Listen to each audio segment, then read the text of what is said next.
Lovers ఉన్నారా? ఏంటి ఈరోజు స్పెషల్ వంటకం అది చూస్తూ ఉన్నారా? అదే అండి, మా తెలంగాణ స్టైల్లో ఫేమస్ కూర తలకాయ కూర. రుచికి రాజు, వాసనకు నోరూరుతుంది. చూడండి ఎన్ని నల్లి బొక్కలున్నాయో.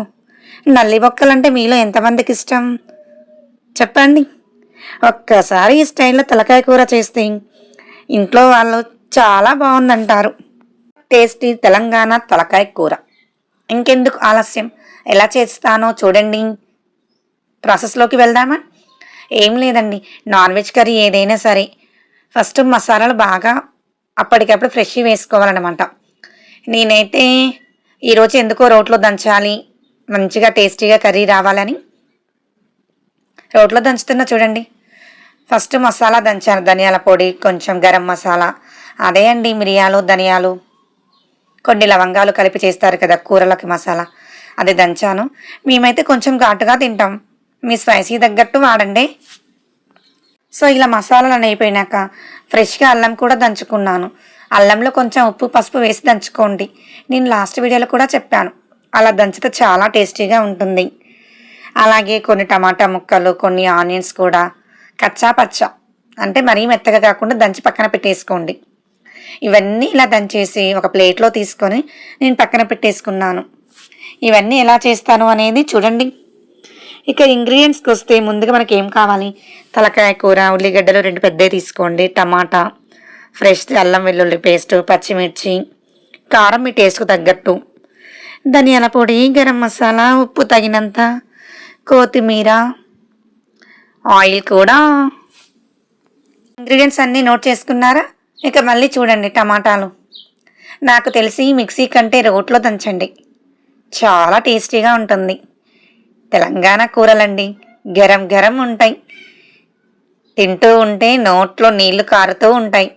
కంట్లో అయితే ఎవరైనా సడన్గా చూస్తే ఏడుస్తున్నారా ఏంటి అనుకుంటారు, కానీ అవి ఏడుపు కాదు కదా, ఫ్రెష్ మసాలాల వల్ల ఘాటు ఘాటుగా తింటాం కదా, అలా కళ్ళల్లో వాటర్ వస్తుంది, కానీ టేస్ట్ మాత్రం భలే ఉంటుంది. సో నేనైతే మీతో మాట్లాడుతూ ఇలా అన్నీ దంచి ముందుగానే ఒక ప్లేట్లో పెట్టేసుకున్నాను. ఇక వంట రెడీ చేద్దాం పదండి, ఉన్న కొద్దీ లేట్ అవుతుంది. ఇక మన మెయిన్ ఇంగ్రీడియంట్ తలకాయ కూర. సో మా ఇంట్లో అయితే ఈరోజు మా తమ్ముడు తలకాయ కూర తీసుకొచ్చాడు. దాన్ని మా అమ్మ నీట్గా కడిగి ఒక ప్లేట్లో పెట్టేసింది. చూసారా ఇంగ్రీడియంట్స్? కొత్తిమీర, టమాటా, ఉల్లిగడ్డ మనం దంచి పెట్టుకున్నాం, కరివేపాకు, ఫ్రెష్ గరం మసాలా, అల్లం వెల్లుల్లి పేస్ట్, కొంచెం చింతపండు కూడా నానేసుకున్నా. మేము ఏంటి అంటే కొంచెం గ్రేవీ టైప్ చేస్తాను, మా ఇంట్లో అలా నచ్చుతుంది. మీరు వద్దు అంటే టమాటా వేయండి, బట్ చింతపండు రసం మీ ఇష్టం, మేమైతే వేస్తాం.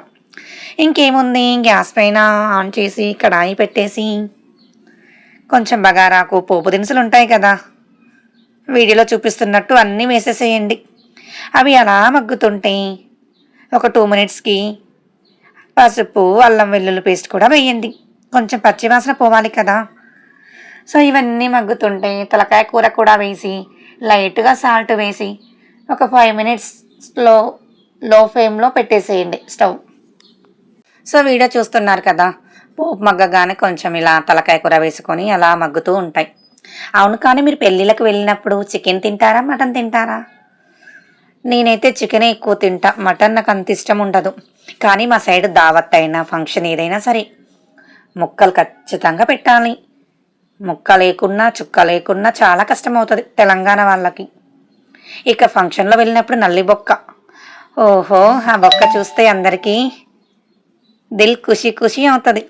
వచ్చిన వాళ్ళేమో చూపించుకుంటూ తింటారు ఇలా ఫోజిస్తూ, రాని వాళ్ళేమో అయ్యయ్యో నాకు నల్లి బొక్క రాలేదే, మూలిక బొక్క రాలేదే అంటూ ఫీల్ అవుతూ వచ్చిన బోన్స్ని తింటూ అలా తింటూ ఉంటారు పాపం. సరేలేండి, ఇక మన కర్రీలోకి వచ్చేస్తే ఇలా కూర మగ్గుతుంది కదా. సో ఇలా మగ్గేటప్పుడే మనం ముందుగా దంచి పెట్టుకున్న టమాటా, ఉల్లిగడ్డ పేస్ట్ వేసాను, నెక్స్ట్ మసాలా కూడా వేసాను చూడండి. సో ఇవన్నీ కొంచెం ఫ్రై అవ్వాలి, ఎందుకు అంటే టేస్ట్ రావాలి కదా. కానీ అప్పుడే వేసిన అల్లం వేసి వంటలు చేస్తుంటే బా, ఒక్కసారి ట్రై చేయండి, ఆ స్మెల్కి ఇల్లంతా భలే ఉంటుంది, తినక ముందుకే కడుపు నిండిపోయేంత. అయ్యయ్యో అట్లా తినకుండా ఉండకండి, ఫుల్గా తినేసేయండి. మనకు నచ్చినప్పుడే నచ్చిన ఫుడ్ వండుకొని తింటేనే బాగుంటుంది. నేనైతే అలాగే చేస్తా. నా గురించి మీకు తెలుసు కదా. సో ఇలా కర్రీ అంతా మగ్గాక నేనైతే ఒక గంట వేసే కారం, మాకు స్పైసీ ఎక్కువ ఉండాలి. ఇలా కారం వేసి ఒక 2 మినిట్స్ ఫ్రై చేసి కొంచెం చింతపండు పులుసు పోయండి, అదే చింతపండు రసం. ఇంకొంచెం వాటర్ కూడా యాడ్ చేస్తా. ఎందుకు అంటే బొక్కలు బాగా ఉడకాలి కదా. అసలకే గ్రేవీ కర్రీ టేస్ట్ అంతా గ్రేవీలోనే ఉంటుంది. ఇలా కొంచెం వాటర్ యాడ్ చేశాక ఒక 5 to 10 మినిట్స్ లో ఫ్లేమ్లో పెట్టేసి లాస్ట్లో మనం ముందుగా దంచి పెట్టుకున్న గరం మసాలా, కొత్తిమీర, పుదీనా ఉంటే కొంచెం ఎండు కొబ్బరి పొడి వేసి ఇంకో 2 మినిట్స్ ఉంచామనుకోండి, ఎమ్మీ ఎమ్మీ తలకాయ గ్రేవీ కర్రీ రెడీ. ఇక తిందాం వచ్చేసేయండి మీరు కూడా. అన్ని వీడియోస్ చూస్తూ పాపం చూస్తూనే ఉన్నారు. రండి, మీకు ఒక నల్లి బొక్క వేసి కాసిన్ని ముక్కలు వేసి వేడి వేడి అన్నం పెట్టేస్తా. తినేసి నా వంట టేస్ట్ ఎలా ఉందో చెప్పేసేయండి. ఓకేనా ఫ్రెండ్స్? నా ఈ తలకాయ రెసిపీ కూర అదే అండి, తెలంగాణ స్టైల్ వంట కదా. మీకు ఎలా అనిపించింది? మీరు ఇలాగే చేస్తారా, ఇంకా వేరే మోడల్ ఏమైనా చేస్తారా? సో అదేంటో నాకు కామెంట్ బాక్స్లో చెప్పేసేయండి. ఇంకా నేను తలకాయ కూర తినను కాబట్టి సో మా ఇంట్లో వాళ్ళ కోసం ప్లేట్ ఇలా డెకరేట్ చేసా చూడండి. ఫుల్గా వైట్ రైస్ పెట్టేసి 2